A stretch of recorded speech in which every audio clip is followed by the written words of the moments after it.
Je vais vous raconter l'histoire horrifique de Hélène. Hélène a 16 ans et se rend à un babysitting où elle doit garder ce soir-là 3 enfants d'un jeune couple absent pour la soirée. Quand elle arrive, le couple informe que les enfants sont déjà couchés et qu'ils ne rentreront pas tard. Hélène s'installe confortablement dans le canapé de la grande demeure et ouvre un livre. Le téléphone fixe de la maison sonne, mais quand elle décroche, personne ne lui parle à l'autre bout.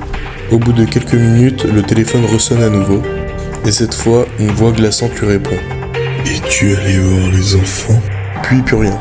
Pensant qu'il s'agissait du père qui l'appelait pour savoir si tout se passait bien, elle se dit qu'il a probablement été coupé et qu'il va la rappeler. En effet, quelques minutes après, le téléphone retentit. « Pourquoi n'es-tu pas allé voir les enfants ?» répète la voix. « Qui êtes-vous » demande-t-elle d'un air inquiet, mais personne ne lui répond. Elle décide d'appeler le restaurant où dîne le couple, mais on l'informe qu'ils sont partis depuis 10 minutes. Elle contacte ensuite la police, mais ces derniers lui affirment ne rien pouvoir faire contre les canulars téléphoniques. À peine n'a-t-elle raccroché que de nouveau l'inconnu rappelle. « Pourquoi n'es-tu pas allé voir les enfants ?» Effrayée, elle contacte de nouveau la police, leur assurant que cet inconnu est là, tout près, qu'elle le sent. L'agent à l'autre bout de la ligne décide de prendre son numéro et la rassure.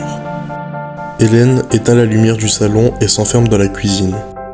Le téléphone près d'elle sonne, et cette fois-ci, elle décroche tout de suite. « Pourquoi tu as éteint les lumières ?» « J'ai peur, c'est réussi. Vous êtes content? C'est ce que vous vouliez? » « Non. Ce que je veux, c'est me baigner dans ton sang. » Hélène raccroche brusquement, terrifiée, mais la sonnerie retentit de nouveau. « Qu'est-ce que vous me voulez à la fin? » « Hélène, c'est moi, nous avons tracé l'appel.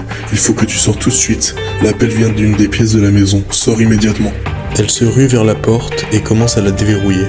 Paniquée, elle fait tomber la clé et la ramasse, puis se relève.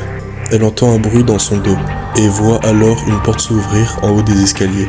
Un halo de lumière sort de la chambre des enfants et elle distingue très nettement la silhouette d'un homme debout tourné vers elle. Elle parvient finalement à ouvrir la porte et se jette dehors, tombant nez à nez avec plusieurs policiers sur le palier. Arme à la main, immédiatement prise en charge par les secours, elle a juste le temps de se tourner et d'apercevoir le tueur fou menotté par les policiers.